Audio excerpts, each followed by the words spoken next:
If you enjoyed this podcast, please subscribe, like, and share so we can find others like yourself. BitcoinBasicsPodcast.com.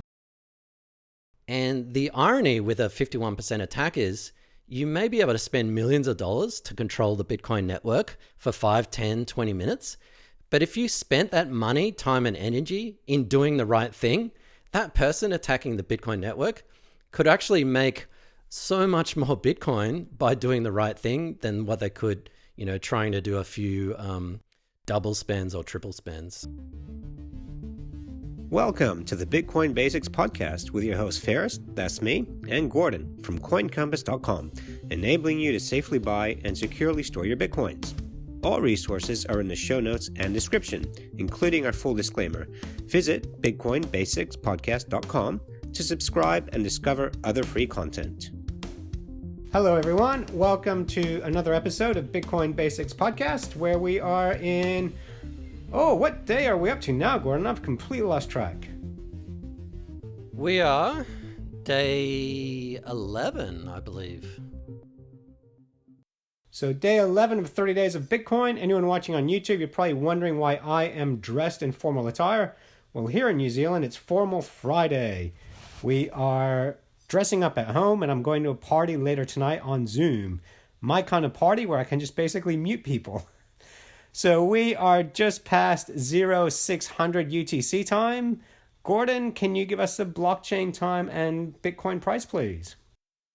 The blockchain time, or block height, is 624,174, and that equates to 3rd of April 2020. And the price of Bitcoin, according to Bitstamp, is 6,770.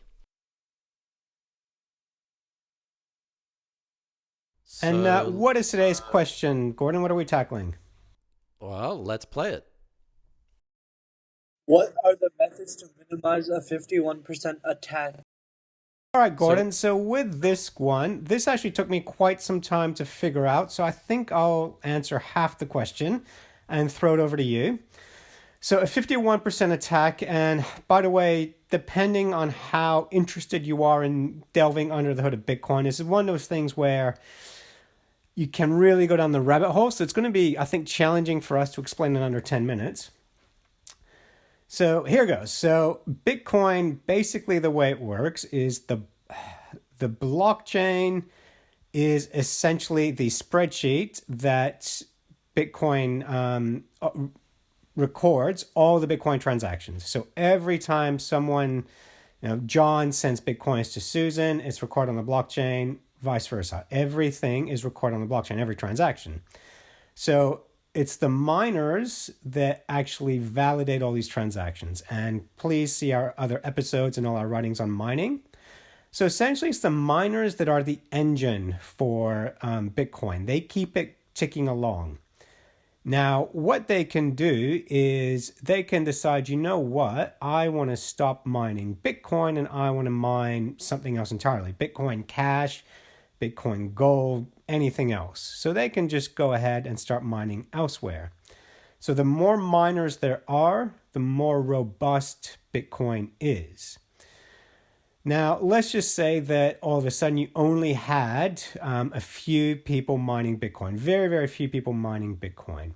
Well, what could happen then is you could have a larger party come in and say, well, if there's 10,000 miners mining Bitcoin, and all of a sudden you have 11,000 new people come in, they can then basically attack the network, which basically means that since they've got more miners, they can then reverse all those transactions on the blockchain. So in essence, they're attacking the network by sheer numbers. It's called brute force. So what that means is, in essence, Bitcoin runs on consensus, and this is a really important word to understand Bitcoin, is there is consensus amongst the miners to keep the Bitcoin blockchain going as is. So new transactions are added onto old transactions. Every block that's released, the miners are basically just strengthening that. The visual we like to use is a pyramid. So if you think of a pyramid, the more blocks you add onto it, the higher it goes, the stronger it actually gets. Pyramid is a very strong foundation. It's the same thing with Bitcoin. So if you wanted to reverse engineer that pyramid, if you wanted to knock it down, you'd actually have to remove it brick by brick. To do so with Bitcoin, you would need people basically attacking it, removing the bricks, the stones, as the existing miners are adding on top of it. So it's basically just a mathematical game in that you need more people, more miners attacking the network than existing miners are adding to it. Now, Gordon, I've got no idea if I've explained that well enough. I know 51% attack can take people weeks to understand. So how am I doing? Do we have to completely re-edit this whole section? Do you want to learn how to safely buy and securely store your Bitcoins? CoinCompass.com is running a free 2-hour webinar on Sunday, 31st of May. To register and for more details, visit CoinCompass.com/webinar. No, Faris, don't sell yourself short. That was pretty good. I think we'll keep this at a fairly high level. As Faris said, watch our previous video where we covered mining. So I'm not going to go over that.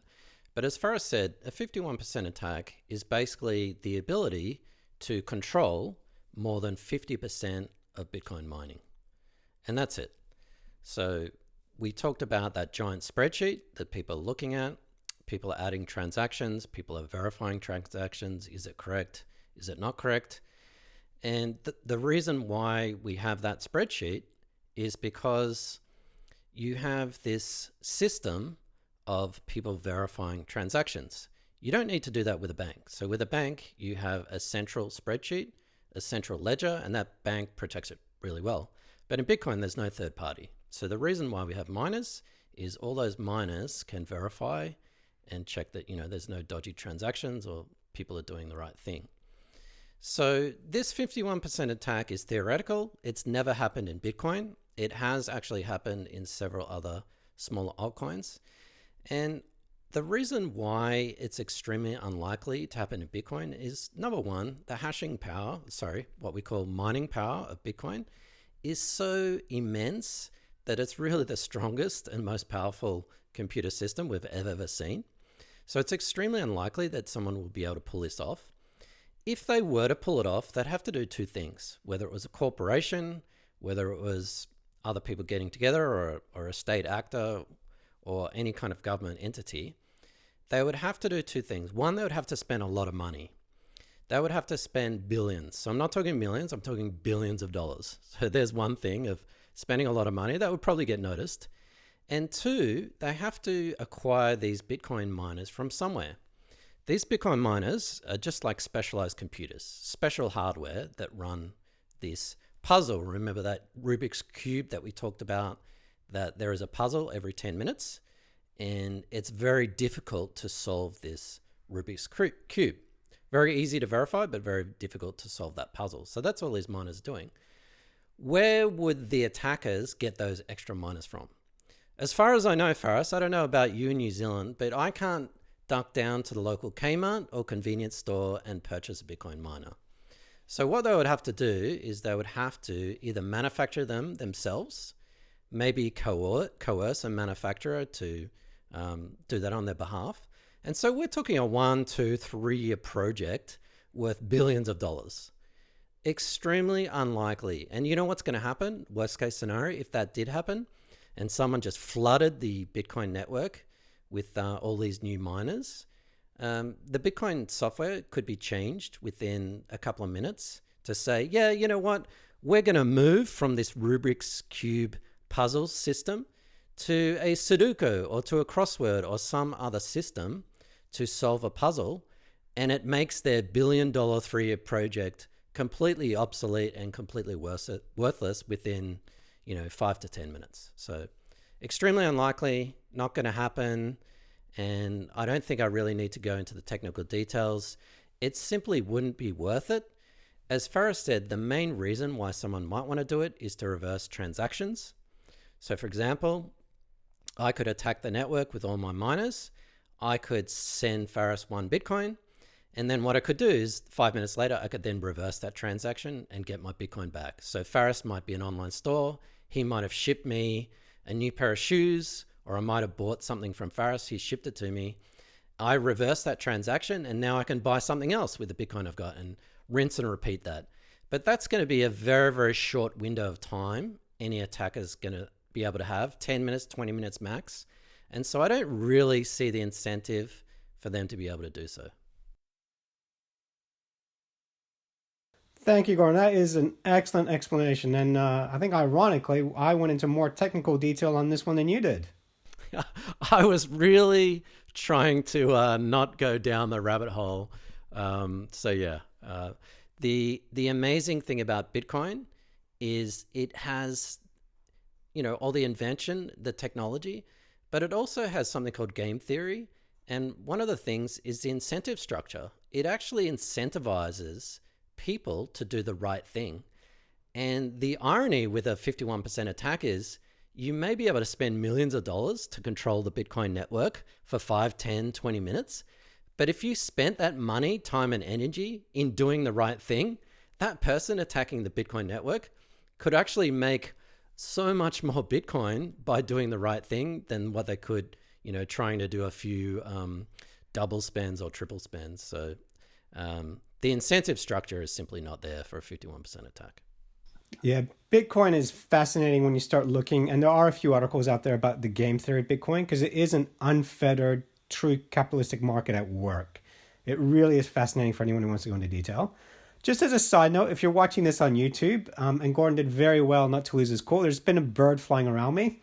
So I'm not in a studio or something. I am actually at a country cabin in New Zealand, and I've got the door open. And the beauty about New Zealand is that there's no natural predators. So wildlife is very friendly. So I do get local birds coming flying in. So as Gordon was talking, he's looking at me sitting there and a bird flying around. So you did very well, Gordon, not to burst out laughing. I thought it was your youngest son actually going along the walls, but obviously not. So I think that's it, Faris. I will just say one last thing. We're talking about Bitcoin. This has never happened.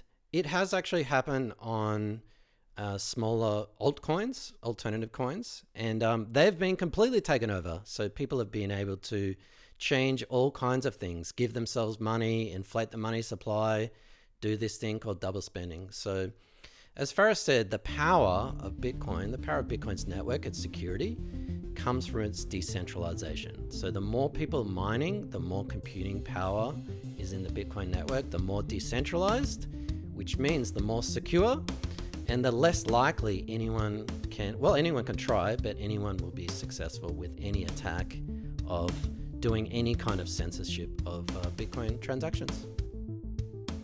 Thanks for watching or listening. Please visit coincompass.com/free to register to our socials and discover other free content. Subscribing, liking, and following helps this content remain ad-free. Until next time.